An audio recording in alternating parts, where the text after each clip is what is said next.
اب آ جاتے ہیں جی لوڈ شیڈنگ کی طرف. تو یہ جو کارٹون حکومت ہم پہ مسلط کی گئی ہے، جس کے ایک ایک نمونہ جس کا ہر محکمے میں بیٹھا ہے، اس کے 4 نمونے اس وقت توانائی سے منسلک وزارتیں چلا رہے ہیں، جس کے اندر وزیر مملکت بھی شامل ہیں، جس کے اندر وفاقی وزراء بھی شامل ہیں، اور جو پیچھے بیٹھے پس پردہ جو سامنے نہیں آتے لیکن وزارتیں چلا رہے ہیں. صورتحال کچھ ایسی ہے کہ بجلی کی شارٹ فال 10 سال کے بعد 6,500 پہ پہنچ چکی ہے.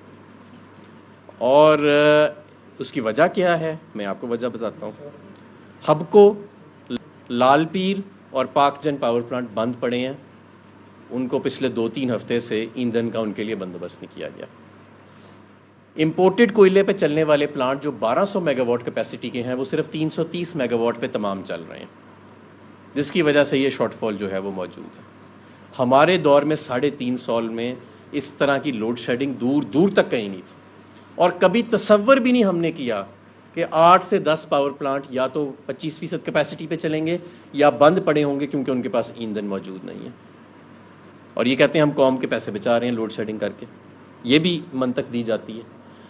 تو میں سمجھتا ہوں کہ اگر ہم نے اس حکومت سے جلدی جان نہ چھڑائی تو یہ جس طرح کی لوڈ شیڈنگ اگلے مہینوں میں آنے والی ہے وہ یہ قوم برداشت نہیں کر سکے گی. 8-8 10-10 گھنٹے کی لوڈ شیڈنگ تو شہروں میں شروع ہو گئی ہے. کئی دیہاتوں میں 17-17 گھنٹے کی لوڈ شیڈنگ کا سکیجول جو ہے وہ جاری اس وقت ہے. اور جب میں بات کرتا ہوں توانائی میں جو لوگ موجود ہیں، جو افسران ہیں، ظاہر ہے میں وہاں پہ عرصہ گزارا ہے، میرے تعلقات ہیں ان سے، تو وہ کہتے ہیں کہ کوئی پلان نہیں ہے کہ اس لوڈ شیڈنگ سے کیسے ڈیل کرنا ہے، کوئی اسٹریٹجی نہیں ہے، کوئی سمجھ بھی نہیں ہے اس ایشوز کے بارے میں. 4 لوگ بیٹھے ہیں اور ایک کھچڑی بنی ہوئی ہے. کوئی آپس میں ایک دوسرے سے بات نہیں کرتا، کوئی کرتا ہے تو دوسرا اس کو مانتا نہیں ہے، کوئی ذمہ داری لینے کو تیار نہیں ہے. اور وہ ہماری حکومت جہاں پہ ہم بجلی کی کھپت کو بڑھانے کے لیے انڈسٹریل پیکیجز دیتے تھے، ونٹر سیزنل پیکیج دیتے تھے کہ پچھلے سال سے بجلی کی کھپت زیادہ بڑھے اور تاکہ زیادہ ریونیو آئے محکموں کو. اور یہ کیپیسٹی پیمنٹس کی جو لعنت مسلم لیگ نون اپنے پچھلے دور میں چھوڑ گئی تھی، اس کا امپیکٹ ہم کم کریں، تو وہ اب الٹا 6,500 میگا واٹ کی لوڈ شیڈنگ روزانہ کی بنیاد پہ شروع ہو چکی ہے. اور یہ میں نے آپ کو بتایا جو پاور پلانٹس جو بند ہیں، ہبکو، لال پیر، پاک جن اور پورٹ قاسم، اور دوسرے جو پاور پلانٹس ہیں امپورٹڈ کول والے جو 1200 میگا واٹ پہ جنہیں چلنا چاہیے، وہ اس بدترین لوڈ شیڈنگ کے دوران 330 میگا واٹ پہ چل رہے ہیں کیونکہ امپورٹڈ کوئلہ خریدنے کی ان کو رقوم نہیں دی گئی. ایک طرف تو یہ لوڈ شیڈنگ کا معاملہ ہے اور ریکارڈ نااہلی ہے.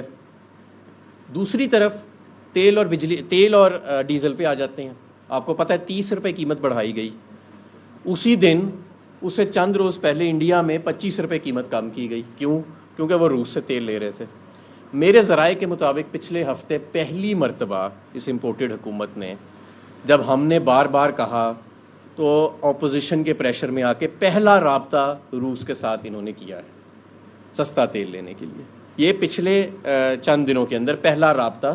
اس سے پہلے 1.5 ماہ سوتے رہے، اور جب ہم کہتے تھے کہ یہ لیں تو کہتے تھے جی کوئی چیز ہی ایسی نہیں. جہاں میں معاملات چھوڑ کے گیا تھا وہیں کے وہیں کھڑے رہے، اور اب 1.5 ماہ کے بعد دوبارہ صفر سے شروع ہو گئے. اور وہ بھی ایک بڑی ہاف ہارٹڈ سی اٹیمپٹ کی ہے، ڈرتے ڈرتے کی ہے. شاید پوچھ کے کی ہو، اپنے جو بیرونی ان کے آقا ہیں اس سے اجازت لی ہو. تو اگر اب میں آپ کو یہ بھی بتاتا ہوں کہ 3.5 کروڑ بیرل انڈیا اپریل سے لے کے اب تک سستا تیل خرید چکا ہے اور تقریباً 1.5 سے 2 ارب ڈالر بچا بھی چکا ہے. سری لنکا اپنا معاشی بحران ختم کرنے کے لیے روس سے سستا تیل کے کارگوز آرڈر کر چکا ہے. لیکن پاکستان میں جو حکمران بیٹھے ہیں، جو صرف مسلط ہوئے ہیں، جو صرف چیری بلاسم انہوں نے یہاں پہ ہی نہیں کیا، بیرونی ملکوں میں بھی چیری بلاسم کی خدمات انجام دی ہیں، تو ان کی ابھی تک جرت صرف یہ ہوئی ہے کہ چند روز پہلے، وہ بھی جب عمران خان صاحب نے کہا اور اپوزیشن نے بہت کہا، تو چند روز پہلے ڈرتے ڈرتے پہلا رابطہ کیا ہے روس سے. تو چلیں امید کرتے ہیں کہ وہ تھوڑی اور ہمت پیدا کریں گے اور اب اس رابطے کو رابطہ ہی نہیں رہنے دیں گے، بلکہ سستا تیل خریدیں گے اور لوگوں کے لیے قیمت کم کریں گے.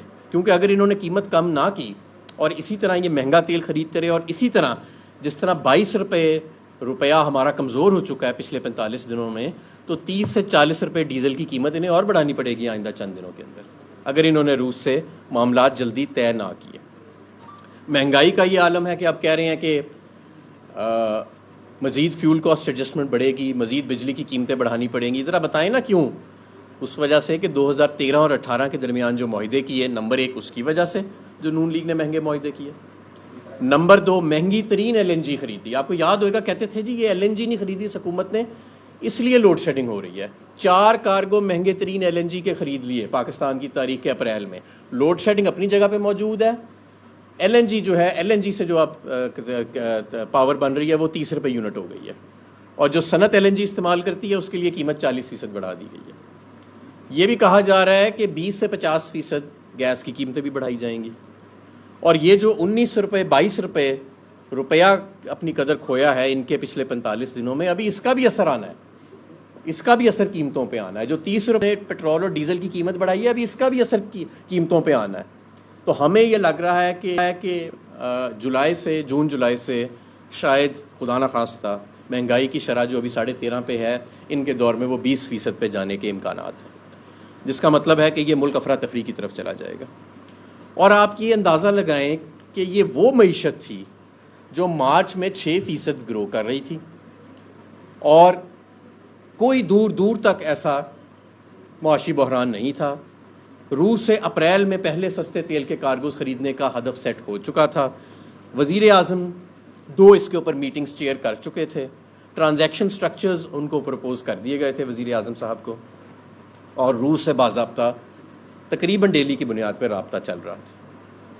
اور ایسی معیشت کو جس میں کرنٹ اکاؤنٹ ڈیفیسٹ بھی نیچے آ رہا تھا، صرف $600 ملین رہ گیا تھا ماہانہ، وہاں پہ آج یہ صورتحال ہے کہ ہم دیوالیہ ہونے کے قریب کھڑے ہیں.